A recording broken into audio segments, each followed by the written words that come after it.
Hello everyone, welcome to explore math. मैं आपका math teacher Mohammed Tanveer. Practical geometry की lecture series के अंदर आज हम नेक्स्ट वीडियो के साथ जो हमारा आज का टॉपिक है वो बेसिकली प्रैक्टिकल ज्योमेट्री से रेलिवेंट, जिसमें हम construction of different types of quadrilaterals पे बात करेंगे। तो जो आज का हमारा क्वेश्चन है वो क्वेश्चन नंबर 8 हमारे पास एक्सरसाइज 4.2 थी, जिसका क्वेश्चन नंबर 8 था। तो जिसके अंदर हम क्या बात करेंगे कि हम पैरेललोग्राम ड्रॉ करने जा रहे हैं, जबकि हमारे पास जो गिवन इन्फॉर्मेशन है वो हमें दो डायगोनल्स गिवन है।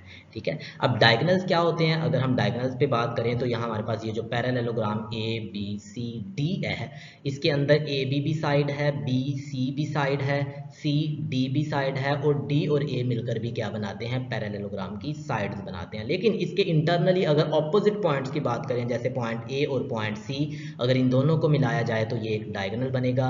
बी और डी की बात की जाए तो ये एक डायगोनल बनेगा। तो चलें बात करते हैं कि हम अगर हमारे पास दो डायगोनल्स और डायगोनल्स के दरमियान में बनने वाला एंगल गिवन हो तो हम अपनी पैरेललोग्राम को कैसे ड्रॉ करेंगे। तो सबसे पहले हम क्या करेंगे, दोनों में से किसी एक डायगोनल को चूज करेंगे और वो जो डायगोनल होगा उसको हम क्या करेंगे? ड्रॉ करेंगे।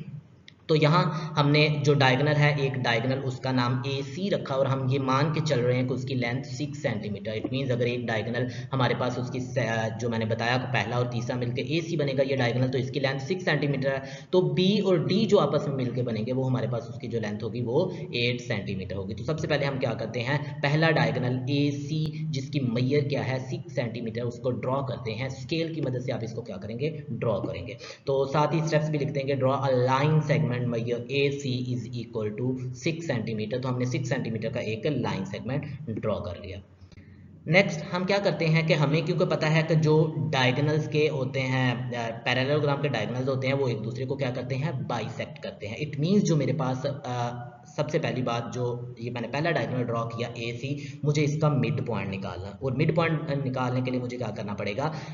इसका बाइसेक्टर ड्रॉ करना पड़ेगा। तो मैं राइट बाइसेक्टर की मदद से इसका मिड पॉइंट कैलकुलेट करता हूँ। तो मिड पॉइंट कैलकुलेट करने के लिए सबसे पहले पॉइंट ए के ऊपर हम क्या करेंगे? कंपास रखेंगे और कंपास ओपन करके जिसकी length half of A C, half of A C हमें पता है 3 सेंटीमीटर बनता है, तो 3 सेंटीमीटर से अंदाजन ज्यादा होनी चाहिए। तो ओपन करके हम क्या करते हैं? ए के ऊपर रख के आर्क लगाते हैं। तो पहली आर्क ये लग जाएगी, सेम लाइन सेगमेंट के ऊपर भी हम आर्क लगाएंगे और नीचे भी आर्क लगाएंगे।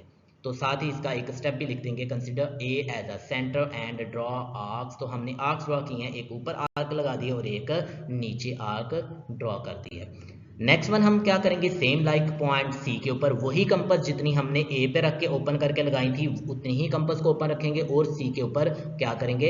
रख के आर्क्स लगाएंगे जो प्रीवियस आर्क को 2 पॉइंट पर कट करेंगी। अब ये जो 2 पॉइंट्स आपको मिले हैं, अगर मैं इन दोनों की ज्वाइनिंग करूं तो मुझे क्या मिल जाएगा? एक बाइसेक्टर मिल जाता है। तो सेम लाइक यहाँ मैं लिखूंगा, consider C as a centre and draw arcs. 2 arcs draw किए हैं, एक ऊपर एक नीचे, जिन्होंने प्रीवियस आर्क को क्या किया है? कट कर दिया है।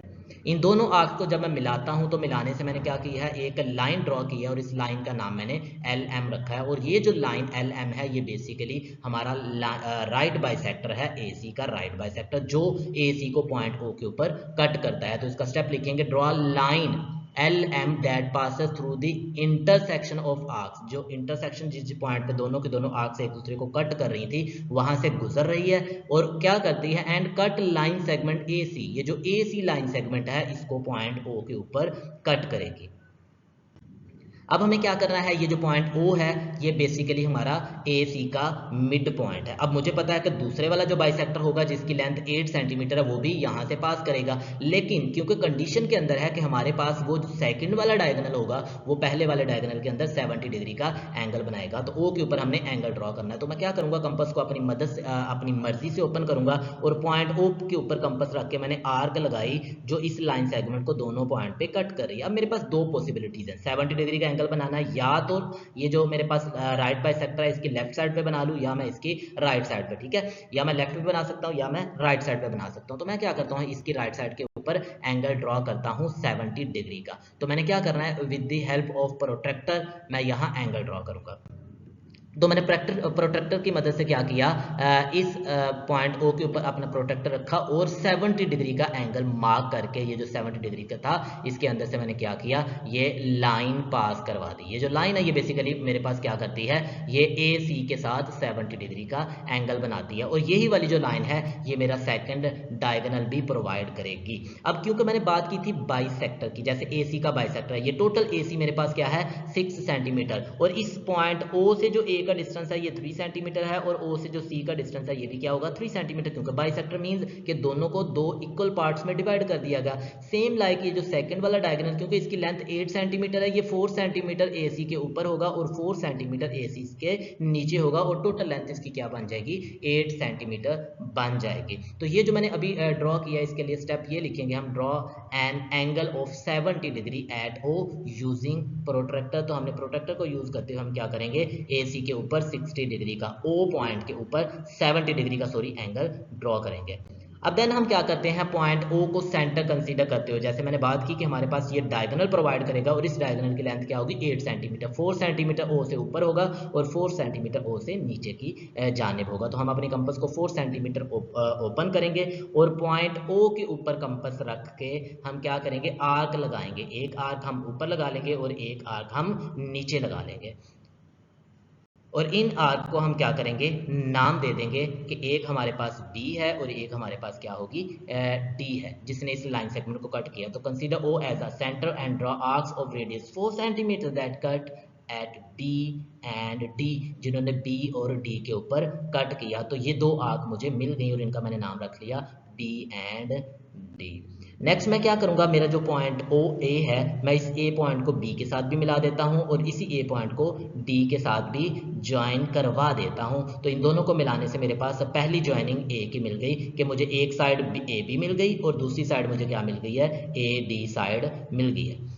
सेम लाइक जैसा मैंने पॉइंट ए के लिए काम किया, वही काम मैं पॉइंट सी के ऊपर रख के भी करूंगा। मैं क्या करूंगा कि इसी पॉइंट सी को मैं ज्वाइन करवा दूंगा डी के साथ भी और बी के साथ भी। तो join C with B and D, B and D के साथ मिला दिया। अगर आपने नोट किया हो तो ये मेरे पास ए बी सी डी, ये एक पैरेललोग्राम है, चार साइडों वाली एक शेप है जिसको हम पैरेललोग्राम कहते हैं। तो ये हमारी रिक्वायर्ड पैरेललोग्राम है जिसको मैंने हाईलाइट कर दिया कि मेरे पास ए बी सी डी और डी से फिर अगेन ए। तो ये हमारी रिक्वायर्ड पैरेललोग्राम है, और लास्ट स्टेप हमारा बन जाएगा hence A B C D is required parallelogram. Thanks for watching.